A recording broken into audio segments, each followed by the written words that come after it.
Picture this. You just got your paycheck. You look at the number and for a second, just a second, you feel good. You feel like maybe, just maybe, you're finally making enough money to stop renting and actually buy a home. You pull up Zillow, you start browsing, and then reality hits you like a freight train. The houses you actually want, way out of reach. The houses you can technically afford, you wouldn't wish them on your worst enemy. And the mortgage calculator? That thing is basically just a machine designed to crush dreams. Sound familiar? You're not alone. Millions of people right now are sitting in that exact same position. Decent income, decent credit, zero idea how much house they can actually buy. And the worst part? The advice out there is either way too complicated, full of industry jargon, or, and this is the dangerous one, way too optimistic. Banks will tell you that you can afford a $500,000 home on a $70,000 salary. Spoiler alert, you can't. Not really. Not without making yourself house poor for the next 30 years.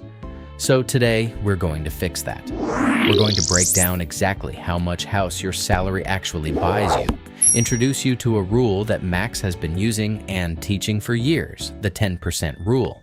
And by the end of this video, you're going to walk away with a clear, honest, no BS answer to one of the most important financial questions of your life. Let's get into it. Why everyone is confused about affordability.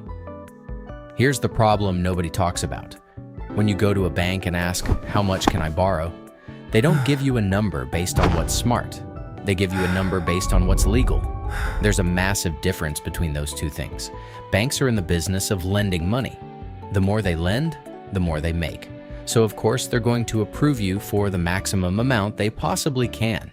The industry standard rule you've probably heard is the 28-36 rule. It says, your mortgage payment shouldn't exceed 28% of your gross monthly income, and your total debt payments shouldn't exceed 36%. Sounds reasonable on paper, but here's what that actually means in practice. If you make $80,000 a year, that's about $6,667 per month gross. 28% of that is $1,867. So the bank says, great.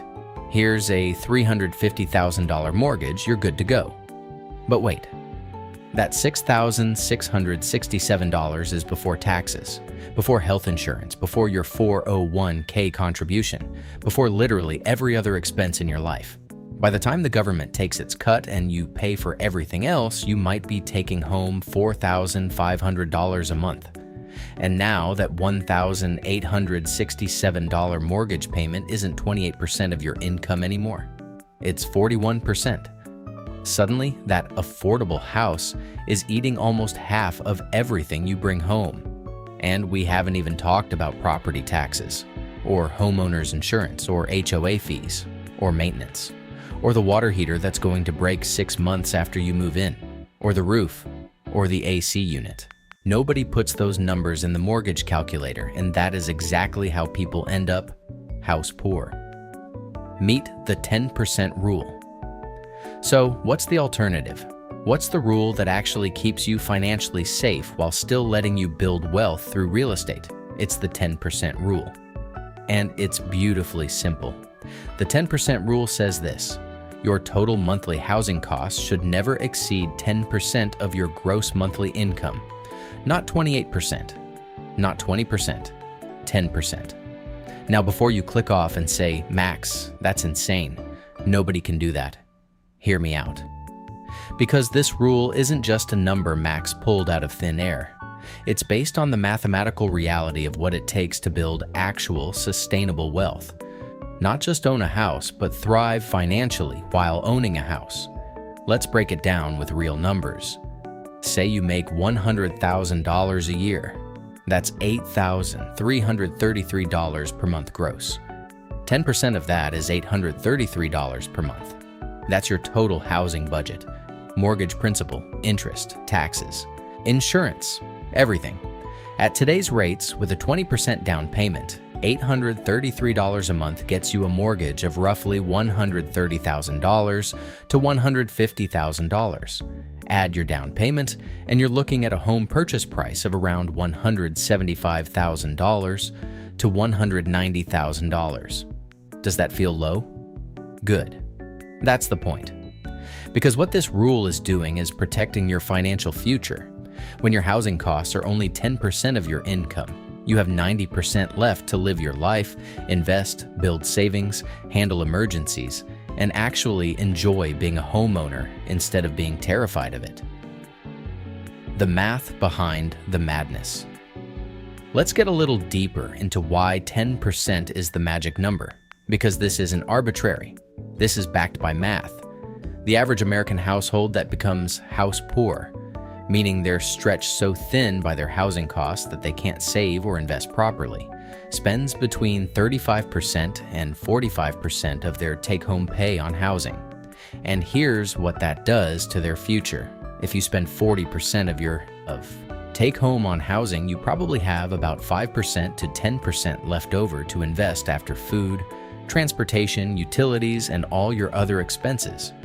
Over 30 years, investing $300 to $500 a month at a 7% return gives you maybe $350,000 to $600,000 in retirement savings.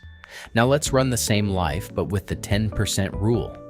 Your housing costs are tight and controlled. You free up an extra $700 to $1,000 per month to invest. Same 30-year period, same 7% return, you're looking at $850,000 to over $1 million. Same salary, same house, different rule, completely different financial destiny. That's not a small difference. That's the difference between retiring comfortably and working until you physically cannot anymore. And all of it starts with the decision you make about how much house to buy. But Max, what about the market? Here's where it gets interesting, because right now a lot of people are going to push back and say, Max, the housing market is insane. You can't find anything for $175,000. That rule is outdated. And look, fair point. Depending on where you live, the 10% rule might feel completely out of reach.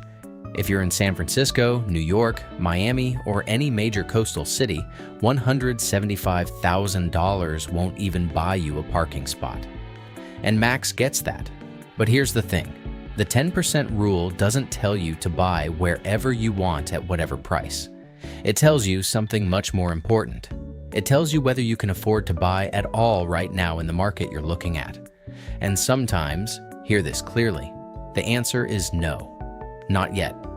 That's not a failure. That's intelligence. That's you choosing to be strategic instead of emotional.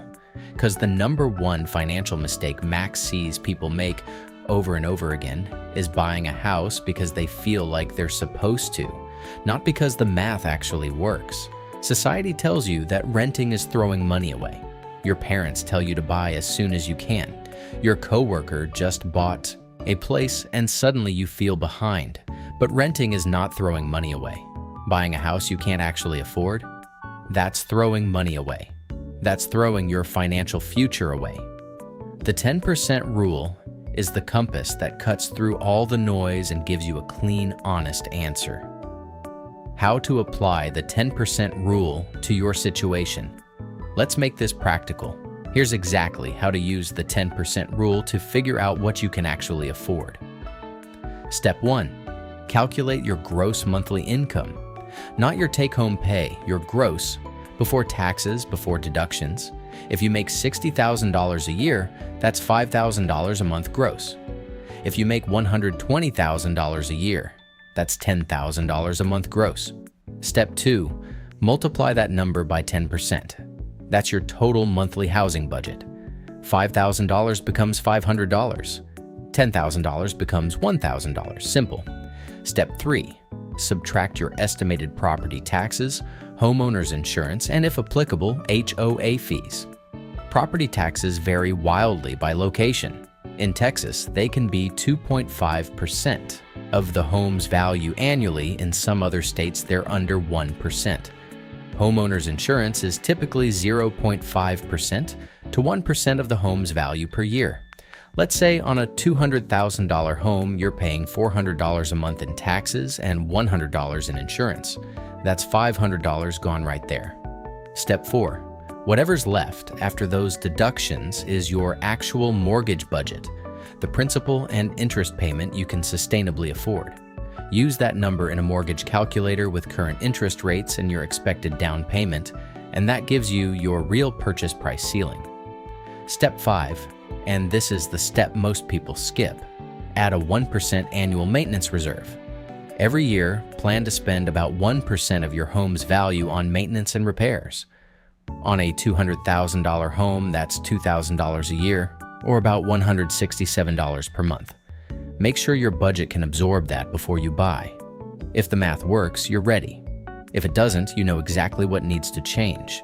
Either your income needs to go up, your target price needs to come down, or your down payment needs to get bigger.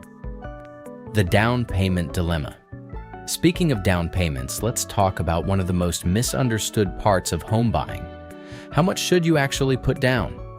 The traditional answer is 20%. And honestly, that's still the right target for most people. Here's why. When you put down less than 20%, most conventional lenders require you to pay private mortgage, insurance, or PMI. PMI is insurance that protects the lender, not you, if you default on the loan. And it typically costs between 0.5% and 1.5% of your loan amount per year.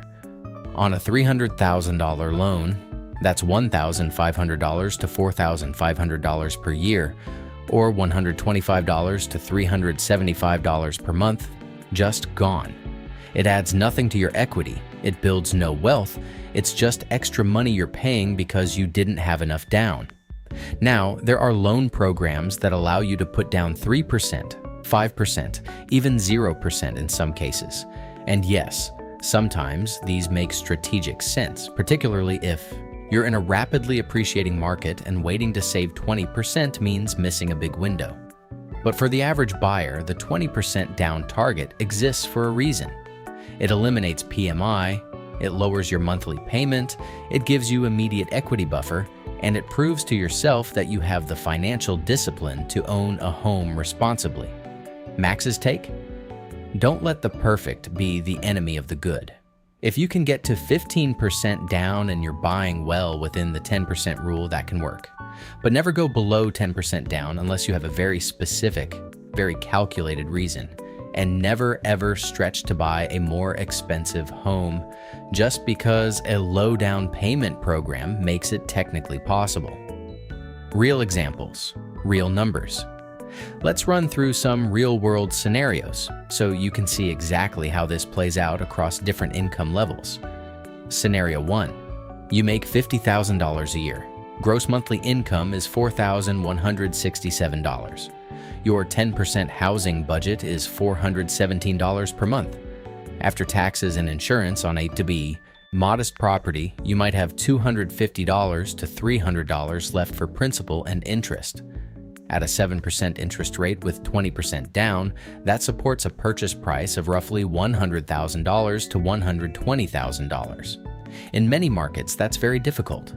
This tells you that at $50,000 a year, in most US markets, buying right now might not be the smart financial move.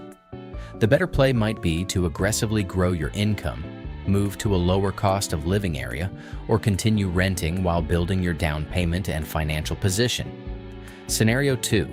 You make $85,000 a year. Gross monthly is $7,083. Your 10% budget is $708 per month. After property taxes and insurance on a $200,000 home, you might have $350 to $400 for the actual mortgage. At current rates with 20% down, that gets you a purchase price in the $175,000 to $210,000 range. In many Midwest and Southern markets, that's actually a real livable home. This is where the 10% rule starts to work in your favor. Scenario 3.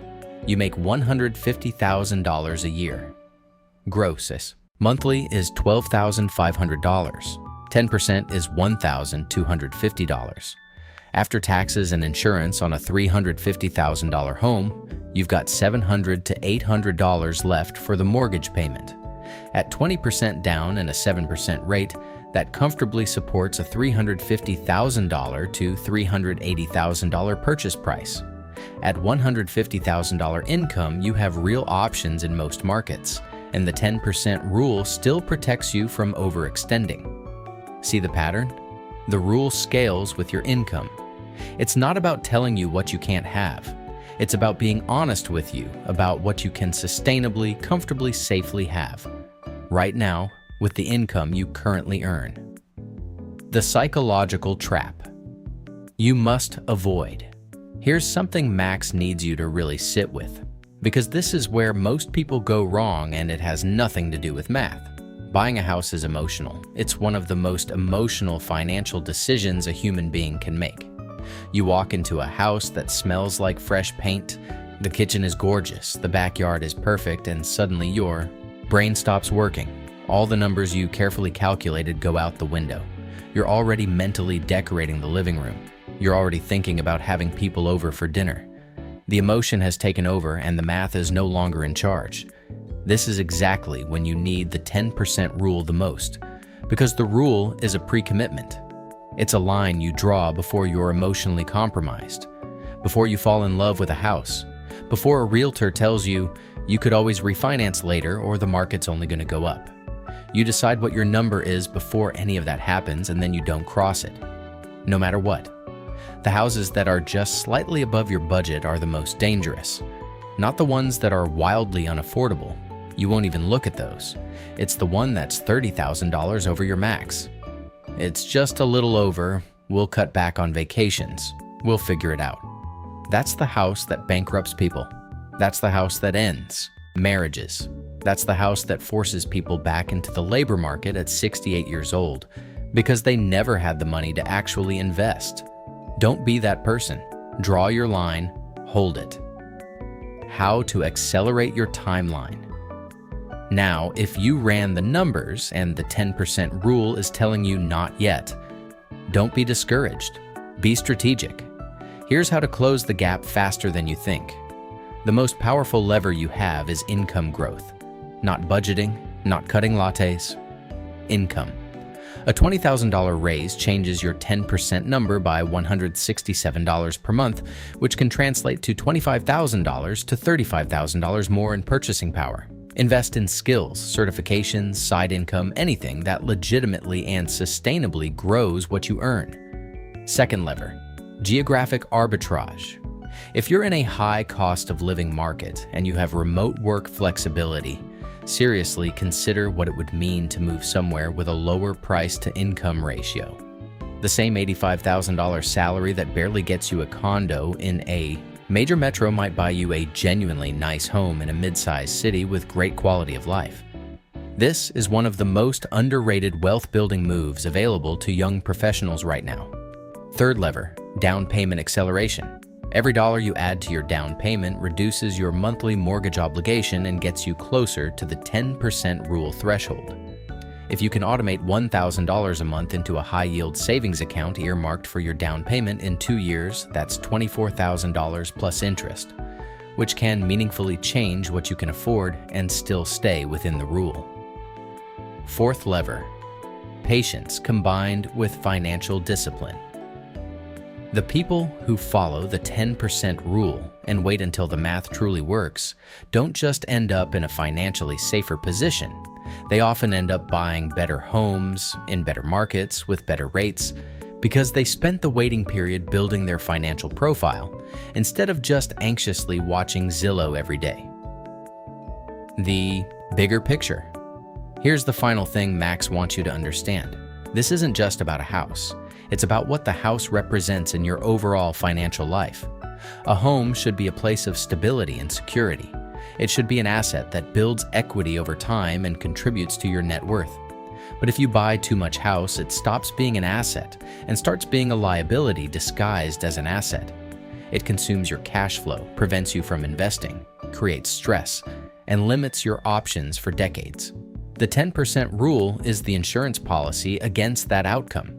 It's the framework that lets you own real estate without letting real estate own you. Because there's a version of home ownership that looks successful from the outside. Nice house, nice neighborhood, nice car in the driveway, but is absolutely destroying the financial future of the person living inside.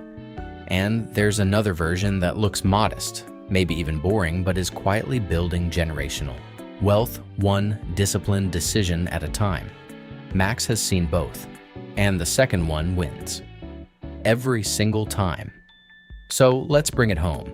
No pun intended. The 10% rule is simple. Your total monthly housing costs should never exceed 10% of your gross monthly income. Apply it before you start shopping. Apply it before you fall in love with a listing.